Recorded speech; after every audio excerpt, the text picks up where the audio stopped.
近畿マンディバインスキル発動。お前はもう死んでいる。何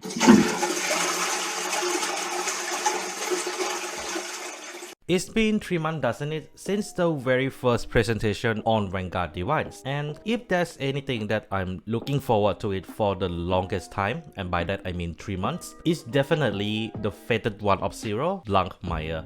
Yes! Blanmeer has not only the best design out of the 6, arguably, but also it was made by one of my favorite artists of all time, Daisuke Izuka Sensei. So I have a really high hope that this unit is gonna be good because so far most of Daisuke Izuka units are usually meta defining, and oh boy, the meta defining this card actually is. But I do also notice that a lot of people tends to have quite a misunderstanding with this particular deck. So today I'm gonna be talking about what the deck does, what is a good part about the deck, and what is a bad part about the deck, plus some tech choice that I learned during the testing of this particular deck. Starting off with the right line, and I can safely say this are actually one of the most edgiest right line I have seen out there. Shadow Paladin, get the hell out of the way, as this is in the house. And there's nothing much else to say for me. I mean, I already mentioned earlier at my intro, Daisuke Izuka is one of my favorite illustrators when it comes to Vanguard, so having him drawing one of my favorite nation right line is a huge honor. But does the skill of the right line actually translate well into the way the right line is drawn? Well, actually yes, as we can start off with Hollow Raptor. Hollow Raptor has only one skill, where when this unit is brought upon by Waken Fang, aka the grade 2, reveal top 3 cards of your deck, put all the grade 1 or greater card among them into soul, and put the rest on the bottom of the deck in any order. If you put 2 or more cards by this skill, draw 1 card. And before we continue, let's get the Waken Fang out of the way, who has more or less a very similar skill, but instead of Waken Fang, he needs a Blanmeer grade 3, and instead of putting everything else to the bottom of the deck, he shuffle before you actually draw. So both of the skill more or less has same good points and bad points. The good point about both of these cards is the fact that not only it gives you draw engine, it also actually has a condition soul charge, which actually helped in deck thinning because you are not putting any triggers into your soul that way. But of course there is a few possible issue with it, and that is the fact that there is a chance to miss. Why are you like this? Because of the fact that you are excavating your deck to actually soul charge, that also means that if the top 3 card that you are getting is actually all triggers, you are not only not getting a draw, but you are significantly held back, especially in the later part of the turn. And this is very important, particularly for Waken Fang, who, because of the fact that during the timing that his skill activated, you will be Blanmeer already. And there are certain cards that can take advantage of the skill while having a Blanmeer Vanguard. So if Waken Fang effect actually miss, I can safely say your Blanmeer game will be a real nightmare. As we can move into the fated one of Zero, Blanmeer now. And Blanmeer has only 2 skills, which kind of intricately intertwine with one another, in the sense that the first skill is kind of like a build-up skill for the divine skill that actually works very well. As his first skill is when this unit attack a Vanguard, bind 2 or more, up to 4 cards of your soul face down, you may draw a card. If you bound 4 or more cards by this effect, your opponent chooses 2 of their gray cards, binds them face down, and this unit gets 5k for every 2 face down card in your bind zone until the end of that battle. All I can say with this unit is, damn boy, he's sick! And for good reason, because this skill is actually quite useful in terms of both controlling and also giving more power to Vanguard. And because of the fact that the later the game goes, the stronger this unit can become. And the fact that Bushiroad already noticed in advance that the deck will deck out quickly, even with the 54 cards, make the draw effect optional is actually really good, especially in the later part of the game. And of course, last but not least, binding Reka face down is quite a huge deal because of the fact that not a lot of them can actually interact well with it, with the exception of like 3 decks only. So it is a very powerful first skill, but unfortunately it is a fodder to a very powerful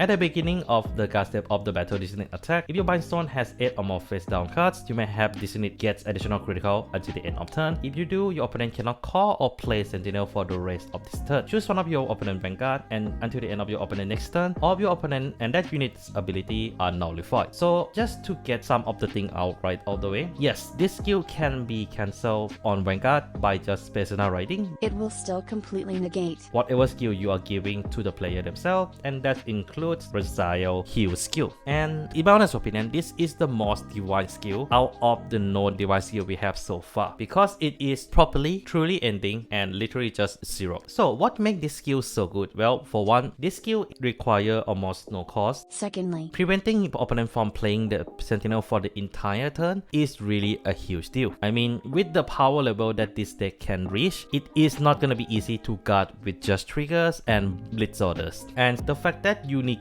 opponent Vanguard, at least during your turn, also kind of shut down a good number of deck defensive capability like Diaphodals and Lascaria. Yes, Lascaria still can play blitz order just fine, but it's just that you won't get the free draw, which will aid in guarding against them in the later part of the attack. So overall, this is a really good skill, which kind of balance it out by the fact that for one, you can actually negate the Vanguard negate skill by just personal riding, which will trigger, and secondly, it's only work for one turn. If you miss the divine skill, most of the time you usually lose because of the fact that not only your deck will be so low that it is hard for you to really play a long game with them, but also you have to deal with all of their PGs in the later part of the turn if you don't have a certain card. And last but not least, if your opponent gets any defensive, Critical it's to gonna one make card, finishing what your the game a fuck? lot harder, especially if your opponent pull an over trigger during your Disgusting. divine skill turn. So this unit has everything riding on its divine skill. Fortunately enough, a lot of the support that came with this deck actually support that playstyle, and we can start off with the card I kind of hinted back during the Awakened Fang, Single Strike Shattered Colossus. Insert the joke here.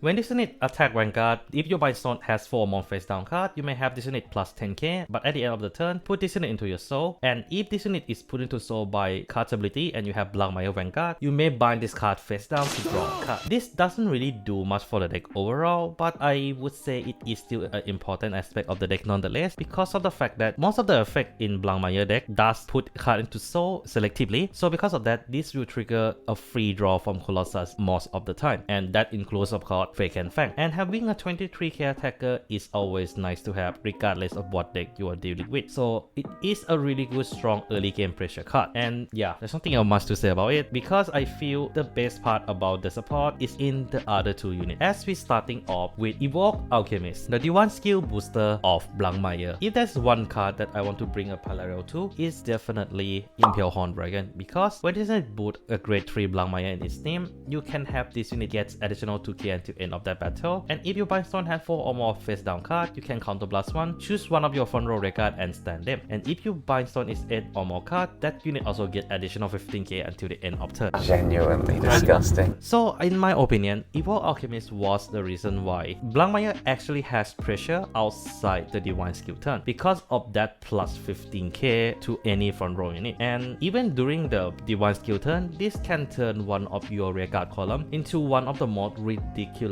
power on par with your Vanguard power. So it is a really good card, and if I'm putting on a ranking right now, it would be fighting toe to toe with Raum for Chris Red. And last but not least, we have Steam Rider Samuk. When this unit placed on Red Card Circle, if you have grade 3 or greater Vanguard with Blanmeer in its name, counterblast one, review top 3 card on your deck, put any number of card among them to your soul, and shuffle your deck. If you put one or more card by this effect, you draw a card. Well, this is just a really refined version of the right line skill. Nothing much I have to say here. Very simple, very strong, and a really good way to put Expeller into your soul as well. And that alone is really good. But just like any other grade 2 triple R for the divine skill deck, this has a second skill. When this unit attacks, if you have Blanmeer Vanguard and you have 1 critical or less on this unit, Energy Blast 3, and you can give this unit additional 5k and critical until end of that battle. Plus 5k is not much, but the fact that it has a critical on it will actually irritate your opponent to no end, because of the fact that you are going to be pressuring them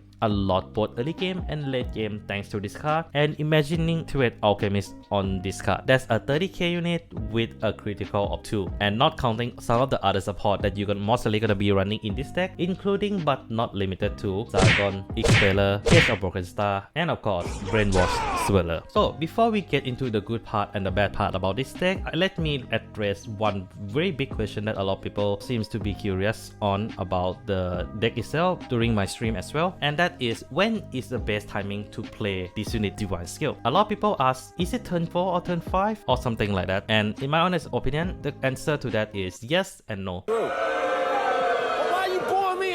Yes, you can only activate this skill at least on turn 4 onwards because of the limitation on the Divine Skill, but in my honest opinion, the best time to activate this particular Divine Skill is when you think you can actually push for the win.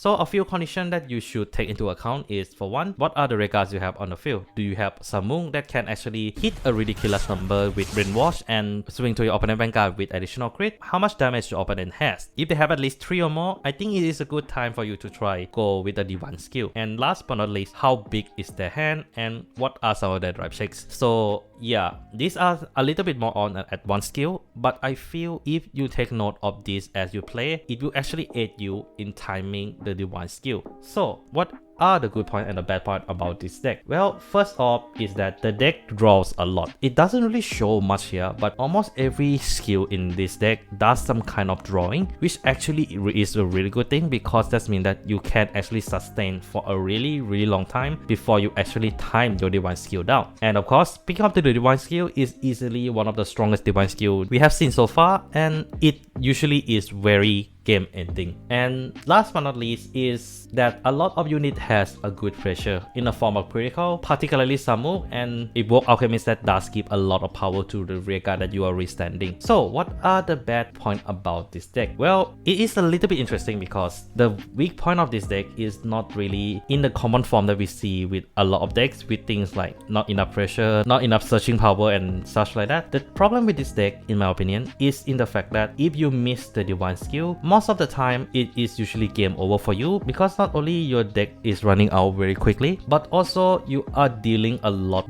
afterward because they will have access to PG again, making it possible for your opponent to actually play a long game against you back. And if you miss your right line, it tends to be a downhill stage from here. And that's Blangdmire, a deck that in my opinion really reached my expectation a lot, but it does have a little bit of a few weaknesses that kind of counterbalance the deck quite well actually. But what do you guys think? Do leave down in the comments below, and yeah, that's all I have for today. Take care of yourself, and this is Megane signing out.